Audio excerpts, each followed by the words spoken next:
Bismillahirrahmanirrahim. Assalamualaikum warahmatullahi wabarakatuh.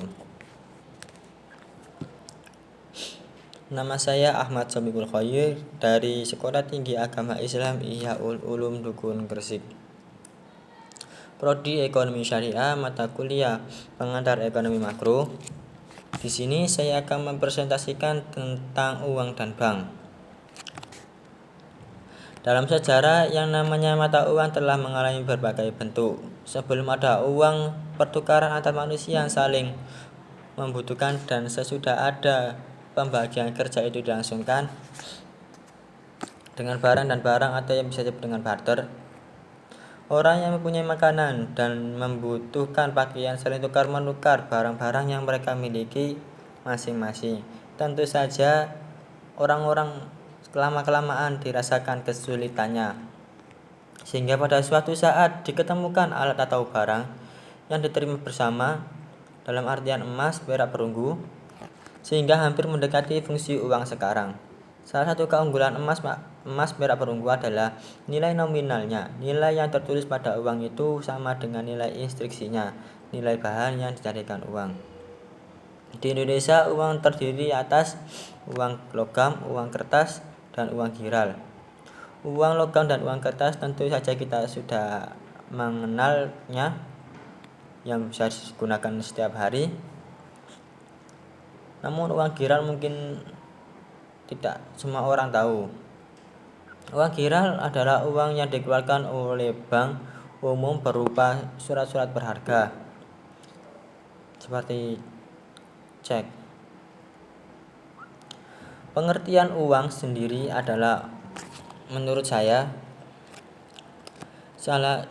suatu alat tukar yang digunakan manusia untuk membeli suatu barang-barang yang dibutuhkan orang tersebut. Sedangkan bank adalah tempat penyimpanan uang yang digunakan manusia untuk menyimpan uang untuk tidak hilang, dan sebagai alat transaksi antar orang-orang yang saling berkerjauan. Fungsi uang, saya ada beberapa fungsi uang yang saya catat kemarin tugas. 1. Sebagai alat tukar. Proses yang tidak langsung atau lewat uang ini lebih berbelit-belit dan lebih sukar tinimbang yang langsung barang dengan barang. Sebenarnya dan nyatanya tidak demikian. Bayangkan andai kata harus langsung barter. Seorang guru besar yang saban minggu memberi kuliah, kemudian pada akhir bulan dibayar 3 sapi, 8 ekor kambing, 5 ekor ayam, dan lain sebagainya. Jadi dengan barter, setiap orang harus mencari dulu orang lain yang kebetulan mempunyai barang yang diperlukan, dan kebetulan menginginkan barang lain yang kebetulan dimiliki orang lain. 2. Sebagai sarana hitung. Inilah fungsi yang dipakai dalam perhitungan pendapatan nasional. Kita tidak dapat menjumlah berjuta-juta jenis barang tanpa menyebut yang sama. Dengan fungsi satuan hitung ini, kita menyatakan harga. Harga inilah yang dipakai sebagai penyebut yang sama. Yang ketiga, sebagai suatu cara untuk menyimpan kekayaan. Kita dapat menyimpan kekayaan dalam bentuk barang, tapi akan terkena rusak dan memerlukan ruangan yang banyak. Dengan menyimpan kekayaan dalam bentuk uang, tidak akan rusak untuk waktu yang lama dan tidak memerlukan ruang di samping menghasilkan bunga. Yang keempat, perputaran uang. Uang dapat dipakai berkali-kali, sehingga yang menerima pembayaran dengan uang akan dapat menggunakan untuk maksud yang lain pada kesempatan yang lain. Demikian uang yang sama berpindah dari satu tangan ke tangan lain. Uang beredar dan likuiditas perekonomian.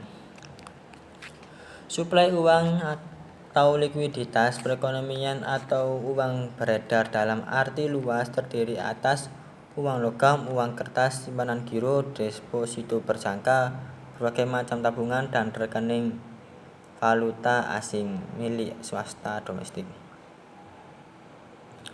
Permintaan uang. Uang diingini orang bukan karena untuk diri sendiri, melainkan karena dapat digunakan untuk berbagai maksud, untuk menguasai harta benda yang dibeli dengan uang itu. Teori kuantitas uang. Pengetahuan kita mengenai kecepatan peredaran uang membawa para ahli untuk tertarik pada masalah apa hubungan antara tingkat harga dengan jumlah uang yang beredar. Kita ketahui bahwa di mana 5 adalah kecepatan berpindah tangan sejumlah uang, P adalah harga rata-rata, T adalah jumlah barang-barang yang dan jasa dihasilkan. Penciptaan uang.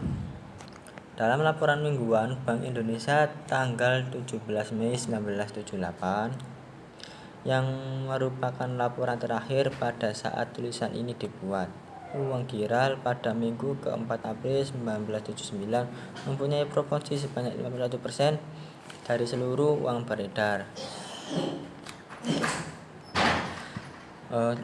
Saya akan menyinggung sistem perbankan modern.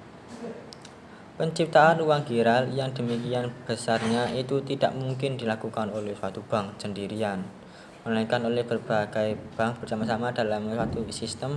Pada permulaan tahun 1979 terdapat 1.203 bank di Indonesia. Undang-Undang Pokok Perbankan 1967 membedakan bank-bank berdasar fungsi ke dalam 1. Bank sentral ialah Bank Indonesia. 2. Bank umum baik milik negara, swasta maupun koperasi yang dalam pengumpulan dananya terutama menerima simpanan dalam bentuk giro. 3. Bank tabungan baik milik negara, swasta ataupun koperasi yang dalam pengumpulan dananya terutama menerima simpanan dalam bentuk tabungan dan dalam usahanya. 4. Bank bangunan baik milik negara, swasta ataupun koperasi baik pusat ataupun daerah yang dalam pengumpulan dananya terutama menerima simpanan dan bentuk deposito. Mungkin itu saja yang saya bisa sampaikan dalam video ini. Kurang lebihnya mohon maaf yang sebesar-besarnya. Saya akhiri.